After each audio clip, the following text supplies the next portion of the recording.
Near, rip a hole in the sun. Welcome to Cum Paude.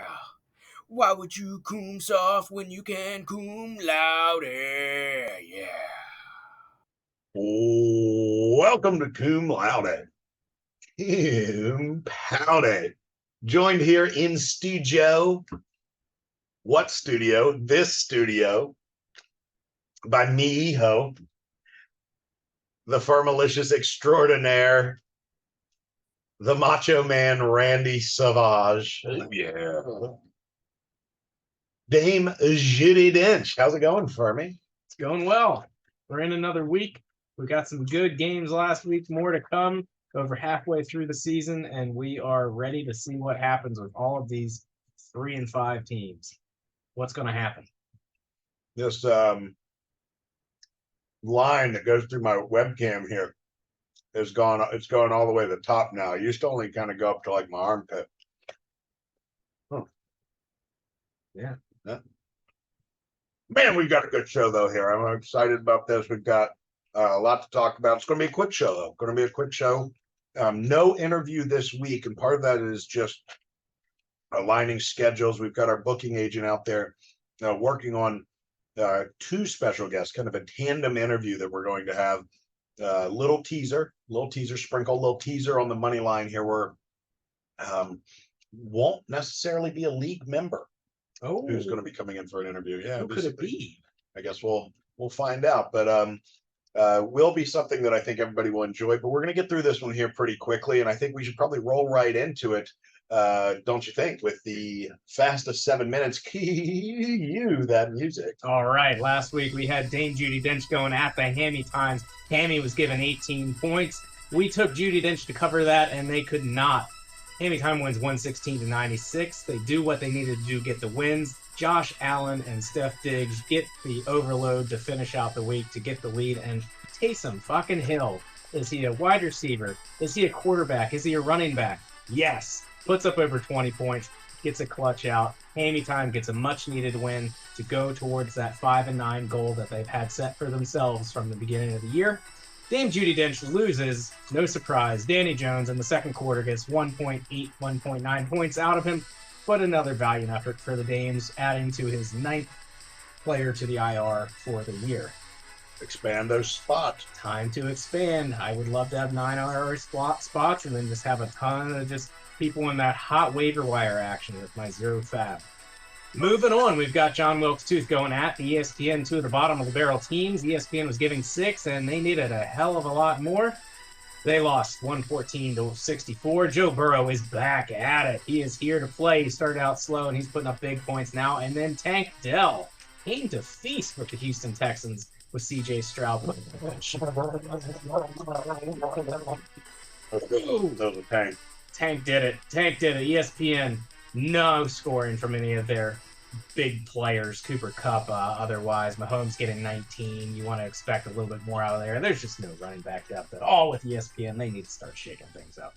Big loss for ESPN. Don't even need a snorkel anymore. The depth is so shallow. No lifeguard, no lifeguard on duty. None needed though. Don't need it. Just tilt your head when you're breathing. Yep. Then we got Laporta Potts going after the reigning champs, the Medusas champs, for giving 18, and they cover that one, 121-94. Jalen Hurts, huge game and big wide receiver plays out of Amari Cooper and Deontay Johnson. Didn't even need Christian McCaffrey, and Travis Kelce didn't need to play very hard for the Medusas to score and get the win. Laporta Pot was led by the Chargers D, getting 26 points, and a quick turnaround for the Madison trade that just happened. Madison putting up good double-digit points right after you get him, and some help for the Porta Potties. Maybe not for this year, but maybe that continues into next year. That's why we make the trades. That's why you play the game. That's why you play the game. You play to win the game. Play to win the game. Talking about playoffs.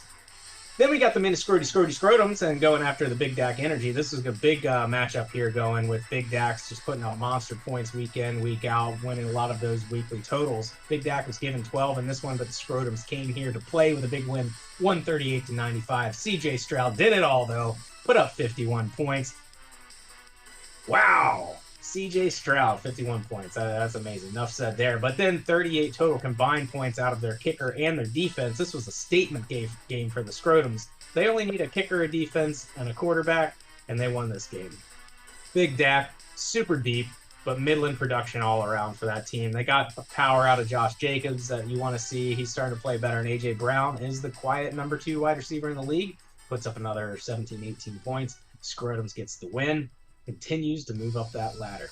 Love that. Love that. I mean, fair to Midland. Fair to Midland. Fair to Midland. We had another big game this week between Give Me Flowers and Beth's Healthy Twins. Beth's Healthy Twins coming off their first loss of the season, going against Flowers, who has a really good team. Everybody's liking this team for this year. And Healthy Twins ekes out a victory by 1 point, 113 to 112. Tightest game of the week. Rashad White came to play, and Tyler Badgett for the Bears. There was a lot of shakeup there during the waiver period of snatching some quarterbacks, making sure, everybody was aligned, and then Pat didn't have anybody. He was going to roll with Rippin, and then made a decision whenever Badgett came available and went with it, and it was the right decision. It was the right call, yeah. Rippin' Rippin' ass, I He believe. was ripping ass. As it's referred to on this pod. But, ripping and tearing. our second favorite Shepherd quarterback, I believe. Kevin Clancy, obviously being number 1, but big props out there to T-Badge. Yeah, the T-Bag to bag A, Yeah. absolutely.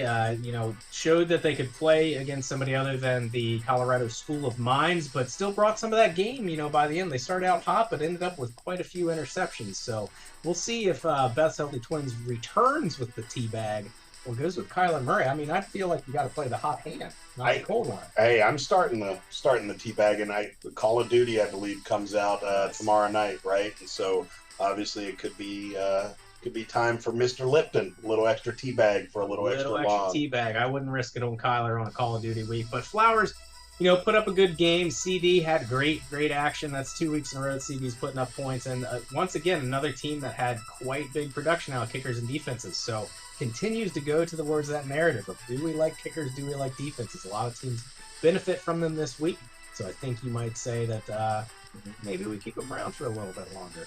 Yeah, not personally in favor, but I do know that this is a democracy. Well, we'll get to that a little bit later. Yeah, we'll talk about democracies here. Yeah, Lamar Jackson didn't bring it this week. That was a big reason that Scooter couldn't pull out the win. That's Healthy Twins. Takes it home, goes up to the 8-1 state. And then we've got the Taint party at the Cum Sale. Taint was given 30 points, and they won by 30 points. We're calling this one a push, 113 to 83. It's good to see Austin Eckler finally get some performance for this team. Still not getting the action from Devontae Adams, but getting some nice work out of old Dame Judi Dench players, Cole Kmet and the Gus Bus just rolling on along, getting them goal line touches. We'll see how long that continues with the burst onto the scene with old Pog Daddy Keaton Mitchell, though. Yes, sir. See if the bus can keep on rolling. And, you just tune a piano, but you cannot tune a fish. We'll say that. Negative 0.88 points for Clayton Toon in the Cum Sale lineup. And Houston went off this week. Should have started Hendon Hooker. CJ Stroud goes off this week, but Nico Collins is left in the dust. 10 points, 12 points, something like that. Serviceable, but with all them tutties, nothing for Nico. And continues with the Cum Sale getting blown out. But hey, Colts defense, 26 points. Yes, sir, baby. Saved the day. Defense. Got us the push, little backdoor push it real good. Taint Party gets the win, continues to build these wins later into the season. We know he's been feeling it, losing these games. He's lost some close games, and getting 4 wins, 4 and 5, still under 500, but most of the league is under 500 right now, so Taint is trending in the right direction. And then the last game of the week, the Jumbo Ween Nears. Rip a hole in the July Pies. Almost. The July Pies were given 11, and they won by 9. Covered. The Wieners get the cover.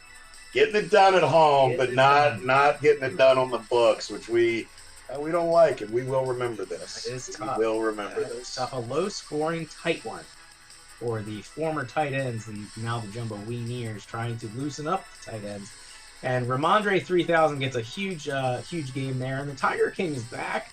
There, T. Higgins making some splash. Jamar Chase is looking like he's a little bit beat up, so maybe T gets a little bit more action moving forward.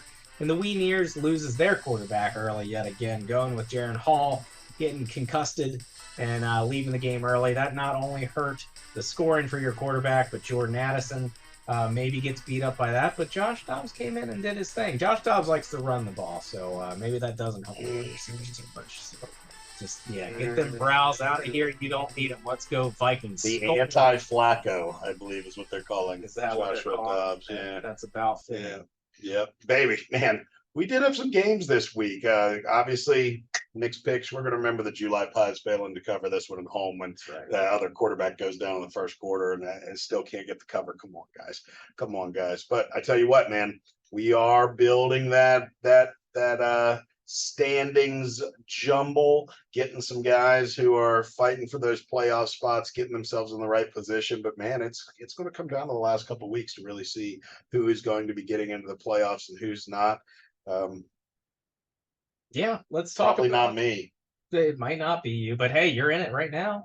Yes, 4 and sir, 5. 4 and 5's in. We'll talk about standings in a little bit. We've got some front runners for sure, and then we've got everybody else down with the bottom. Everybody's chance. Nobody's sitting by themselves anymore. Everybody's either 3 and 6 or 4 and 5, and a couple there above. But let's talk about this upcoming week. Week 10. Prospectus. One way to find out how this stuff is going to go is for me to just tell you how it's going to go. Let's take a look at Nick's picks. 32 and 29 on the season. We're regressing, a little bit of regression, but we're still in the positive, still in the black. Nice little push week last week, but this week, clean sweep, no problem. Lock it up on the what do we got? Seven on the 7-game parlay, baby. We're going to be good to go. We got Dame Judy, my co-host, heading to the Scrotums after a beat down. It's a bit of a letdown spot. They're only giving 1.5 here, but they're at home. Scrotums get it done. 1.5. Lock it up. Too many injuries on the other side. Dame Judy mailing it in. We're locking it up. Is that an unlock? That's an unlock. That's an unlock. Scroties doesn't have Tyreek. Scroties doesn't have Justin Jefferson. He's looking past the Dames. He's looking forward, trying to get wins. He's forgetting about this team. Okay, so it's both a letdown spot and a look-ahead spot. Okay. It's a looking. I could be persuaded, but the lock is in, and I've swallowed the key along with the Funyuns. Okay, Wilkes Tooth at the Big Dak Energy. The Dax are given 15. The Dax are given 15, and they're looking good, man. Starting to play some good ball. The Dentists on the other side. Oh, yeah. Maybe.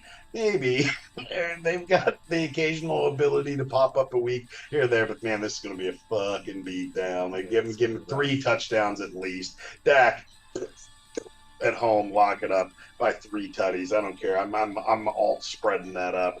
Porta Pots at the Jumbo. We near. Wiener's getting 5. Going to be a few little injury things to deal with. Trying to figure out what the best rotation is for that lineup. Porta Potties, on the other hand, have the ability to do some damage on occasion. I think this week they will. So I get the Porta Potties going on the road and covering the 5-point spread. We're going to say Porta Potties. Do they get Justin Fields back? They should. But it could be Teabag. We got the Hammy Times at the Flowers. The Flowers have been kind of limping along a little bit. Came out of the gates hot. We were kind of beating our chests a little bit about those predictions, but I still think they are part of the upper echelon, the class of this league. They're laying 6 at home against Hammy Time. Is this one of those ones that Hammy Time kind of gets the win? Nah, it's not, man. It's not. Good. Lock it up for the Flowers. The Tank Parties at the July Pies at even money. We are in a situation here where we know what the July Pies did to Nick's picks last week. That's right. Couldn't cover at home. Nope. So when I'm in a coin flip, when I'm picking on the money line, get out of here. July Pies is going to get their pies July. Get Tank Party. Lock it up on the money line, baby. We got the Medusas at the ESPNers. ESPNers getting 21, and that's just not going to be enough. Unfortunately, the Medusas are going to go on the road and just put it on them. I think they could win by 35. Ooh, I like that. We're going with a Medusa lock. And then lastly, Cum Sail at Beth's Healthy Twins. Is this another Beth's Healthy Twins laying an Eggo-Baggo to the McDeasy brothers? Oh, yeah. The Twins are getting 7? Getting 7. Oh, we got the cum sale. My first time cum sale's been favored. I think so this year. I think so this year, baby. We act like we've been there before. We know what it's like to be on a road favorite. Hell yeah, we're getting it done. Cum sales, buy 10, lock it up. Good. Got him a quarterback. Yes, sir, baby. We got me two quarterbacks. We got Billy Jeans, not my lover, maybe yours, and Danny DeVito. Oh, the DeVito eating lots of Jimmy Johns. Yes, sir. Yeah. With Jersey Mike's. Jersey Mike's. Jersey Mike's. Yeah, he's back there. That one. Fresh sliced meats. Fresh sliced. All right. What do you think? What the little standings run down here? Yeah, let's take a look at it. We got two teams atop, 8-1. Beth's Healthy Twins sitting there with the reigning champions, the Medusas. They're not looking back at this phase. If you look at that schedule to come, they're going to run the tables. They're going to be the number 1 seed going into it. They're going to keep putting up points. They're going to keep getting victories. Two teams at 8-1. Two teams at 6-3. Brotherly love. It's the Give Me Flowers and the Hot July Pies. July Pies went on a little run there. They started out shaking. They put together quite a few wins here to get up to 6-3. All by themselves, right in the middle. Big Dak Energy, who's lost some tough games. Right where he wants to be. Right, yeah, just plotting that position right there at 5-4. Just lurking, waiting for the chance to strike. And then we've got three teams sitting at 4-5, right there in the hunt. We've got the Cum Sales at 4-5. We've got the Mini Scrody Scrotums sitting there at 4-5, putting together a couple wins here. And then we've got the Taint Party. The surprise team, I think. Not a surprise. The surprise that they're only 4-5 is what the surprise is. You look at that team, the surprise is Tony Pollard and the surprise is Devontae Adams. This team, they can click. Aiden O'Connell is going to make it happen for this team. Three teams sitting at 4-5, and then everybody else down there at 3-5. No, hey, 3 wins. That's I think the past 2 seasons we've had 2-win teams down at the bottom. We've already got 3 wins, so this league is just overall getting stronger. The parity is there, and that is what the commission is focused on and wants to bring about. This nobody is just dominant necessarily. Everybody's got a chance to win from week to week, and if that's the mission, not really putting butts in the seats. I mean, that's for sure. And revenues are really at an all-time low. Fan approval, fan appreciation, all-time low. You got to wonder what the owners, what the managers are kind of thinking about the commish. I know you were out there at the most recent general manager meetings. Did you get any feedback from what the managers are thinking about the commish's work? Yeah, there's a lot of rumblings right now, and speaking to various owners, just anonymously, and they were saying various things around kind of does things for himself, for his own good. Really kind of shisty got said once or twice, maybe 5 times by 5 different owners, calling the GM here shisty with some of his trades, and the big hot one that just happened is the walk back is what people are calling it. Yeah.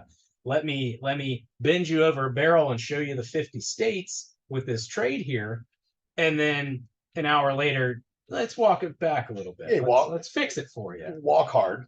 Yeah, but then hard. Backpedal soft. And yeah, it seems to be kind of the hot button issue. Though a lot of times when we have these controversial kinds of issues like that, you see a league divided. You see people on both sides. You're not really seeing that. I mean, you're seeing kind of 13-1 in terms of people just really piling up against the commission and what we're believing to be maybe some potential violations of the bylaws. And there are some members of the they're calling themselves the Freedom Caucus of this league that are potentially drawing up some impeachment articles. Yeah, I've heard the word. I've seen the word. It's been in writing. You never like to hear impeachment unless you're talking about pies, but it's happening right now. So I don't know. We might have to look for another member because we can definitely promote from within to the new commissioner, but we're gonna have to fill that spot with that team, and I think we might have some buyers for a Tyreek Hill, Justin Jefferson team. I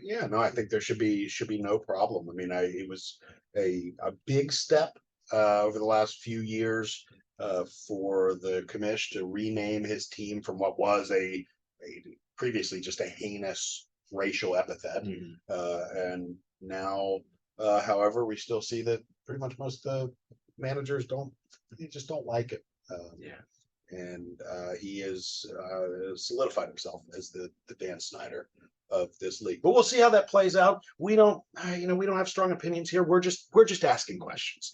We're just asking questions. A couple of other recent trades this week, though. We saw a big blockbuster that was a very quick counter period. We had an initial trade for Joshua Dobbs to head my way with the Cum sale. That was from John Wilkes Tooth, but then a better offer came in almost immediately.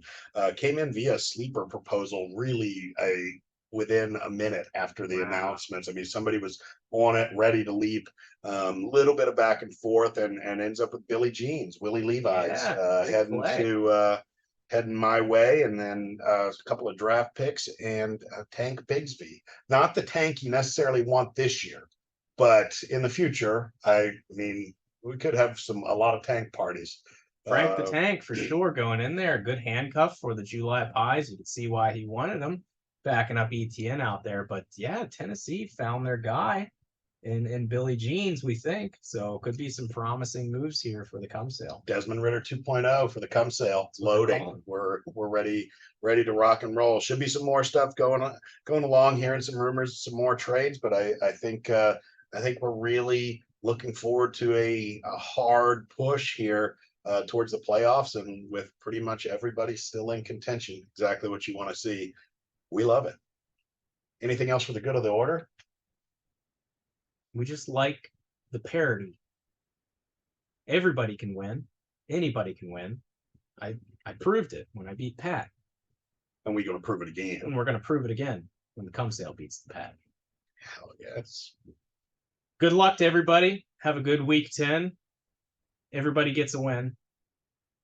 Except for Pat and the men of Skirty Scrums. Say goodnight, Fermi. Good night, Fermi.